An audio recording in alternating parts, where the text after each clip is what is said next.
Major breakthroughs in Nancy Guthrie's disappearance this morning. Overnight, police did detain a person for questioning in connection to this case after a traffic stop. And just hours earlier, the FBI released haunting new surveillance video. The footage chilling. And still this morning, Nancy is nowhere to be found. Joining us right now with the latest developments in this investigation, former FBI special agent in charge and head of the Chicago PD, Jody Weiss. I want to get right into it, Jody. We want to start with this latest person that was taken into custody after a traffic stop. It went further than that, though. They also searched his house and another car. What were your thoughts about this? When you heard they had detained someone during a traffic stop, does that mean they were surveilling someone and then just decided to take them into custody? Well, Jan, I think they were waiting for a search warrant.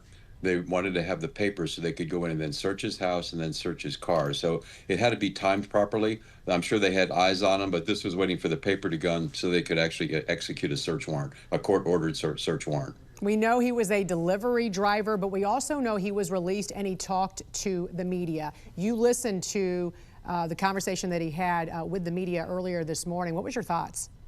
He seemed very forthcoming. He basically said, yeah, they thought I matched the description. They thought it was my eyes. He goes, I gave the guys my phone. I think his mother was very cooperative. So he was very forthcoming, and hopefully we'll get him to, can wash him out right away when they verify the data on his phone. Yeah, and you say we're going to see a lot more of these kinds of arrests perhaps happening in the coming days, perhaps? Yeah, there's going to be a lot of leads coming in from that video, and people are going to respond to those, and they're going to go out and check them out. So we're going to have a lot of incidents go out like this. We check the individual. It turns out it's not the person. But let's hope that based upon this new video release, we get some leads that actually lead to the recovery and safe return of Nancy Guthrie. Yeah, and we also know they're doing a little bit more than just, oh, you kind of look like this person that was on this video. Because you just mentioned that's what he told, the media, that he looked like the person that might have been on camera there. Speaking of which, the Guthrie family says they do not recognize who this individual is. Someone does, though, but you said what stood out to you was that this person acted alone. Why did that stand out to you, and what else about this video can give investigators clues? The reason it stood out to me, Jen, they were going after, or he was going after, an adult woman.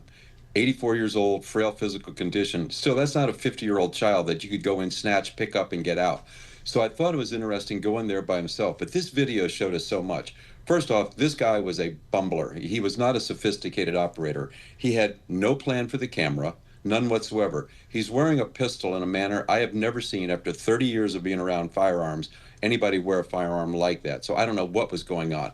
But from a clue perspective, look what he gave us. He gave us basically his height. He gave us his gait, how he walked. He's got eyes now, and you think, well, what's that going to do? Well, now they can get other video, and with AI, you can get some very accurate way to compare a video to there as compared to have to a video at a Circle K. But best of all, leads are going to be pouring in, because if you know me, I may have a mask on, but if you know me, you're going to be able to say, hey, that's Jody Weiss. I can tell just from his eyes, his build, how he walks. So they're going to get a lot of leads from this. Plus, the video is pretty clear. You can see what he's wearing, and you said the backpack will be pivotal in this case. Why is that?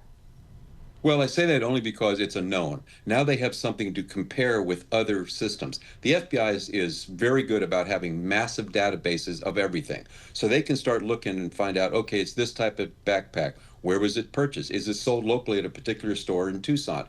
With AI, they can go through massive amounts of video now and compare and see if somebody matches that may have bought that backpack. So again, it's another clue. It's kind of like the shoes with O.J. Simpson case. They were able to be compared based upon a massive database maintained by authorities. Jody, this footage was only recovered after a deep dive into back-end systems because there was no cloud storage. How unusual was it to recover this video? Jan, that was remarkable work. They went out and got search warrants. They cooperated with Google. Everybody was working together. They were able to recover some of the information and data that was on the camera. And from what I've heard lately, this guy breaking the camera may have caused all this, because from what I understand on these Nest cameras, once it breaks, it freezes. So it's not overwriting itself because Nancy Guthrie didn't have a subscription. So I thought it was just remarkable to be able to recover with this level of clarity, this video, because this could be a huge development. It is a huge development in this case. The fact that we've not seen any proof of life and the fact that those deadlines have now passed, how does that change investigative priorities? They really don't. The number one priority is to try to save human life. So they're going to be working really hard. Now more leads are going to be coming in. So I think they're just going to keep working hard and try to find her and follow the evidence as it leads them. Very quickly, a lot of folks at home might be watching this and going, okay, if you're ever in a situation like this, you're in your house at night, you see something on your doorbell camera, what do you do? Do you try and hide? Do you grab a weapon? What should you do? I'd encourage everybody to have a plan before that ever happens. You know, if nothing else, have a safe room that you can get into. Keep your old phone. Don't turn it in, because even if it's an old phone, you can always call 911. So kind of have a ready room, could be a back bedroom, wherever you could get, where you might have a flashlight, you have a firearm, you have a phone. Call 911, let them know what's going on, because then there's a recording, and let the intruder know what you're going to do if he enters your bedroom. But have a plan in place. You don't want to try to work this out as somebody's breaking into your house. So you should yell to the intruder, I'm calling 911, I have a gun. You should say that right off the top to the intruder. Exactly. Again, with 911, it's a recording. So if you have to use deadly force, you will know they can support your argument that this individual had the ability to hurt you, the opportunity, and the motive. And you've got a recording right there with law enforcement. So definitely call the police. Former FBI Special Agent in Charge and head of the Chicago PD, Jody Weiss, thanks for joining us.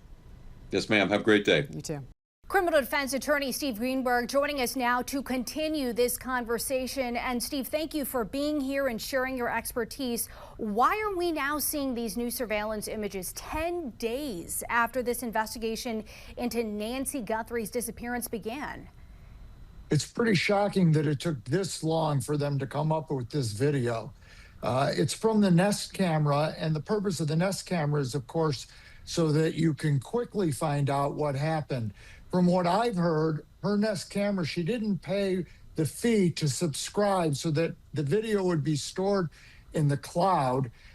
This will be good for Nest, because I'm sure a lot more people will now subscribe to their service.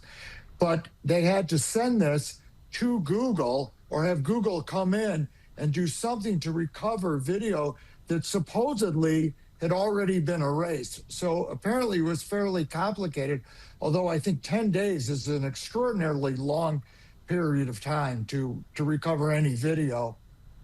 And we have been hearing that time and time again about how technical and intricate this investigation and operation has been. What is the thinking, as we zoom in here, behind calling this person a subject and not a suspect at this point? What does that indicate? Well, they don't want to call him a suspect, because as soon as you label someone a suspect, then certain rights are going to kick in when you come in contact with them. They're going to say that you should have given them Miranda if you start questioning them right away. They're going to say that they should have had a lawyer there. You know, when you call them just a subject of an investigation, it makes it less formal, and they maybe don't want to scare someone away. Sometimes in these situations, the person who does the abduction is playing with the authorities. They think they can outsmart the authorities. So you don't want to say, aha, we're on to you. And that's a great point, because, you know, in releasing these images, the hope is that the public comes forward with information. We know that the Guthrie family has come out on social media with videos making that plea to the community, to the nation. Are the family's online pleas, in your legal opinion, helping or hurting this case, their pleas for help? I don't think they're really having any effect at all, one way or the other, in terms of hurting or helping the case. I'm sure that they speak to the investigators before they release the videos. I'm sure that the public is helping if they can help.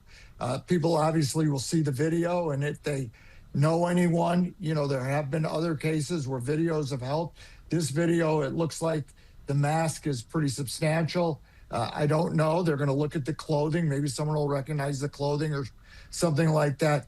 I think it's more beneficial for the family. Maybe it feels good to them to put out these cries for help, and it can't really hurt the investigation. Well, we hope that this footage is what it takes to really crack open this case. Criminal defense attorney Steve Greenberg, thank you for joining us tonight on the National News Desk. Thank you.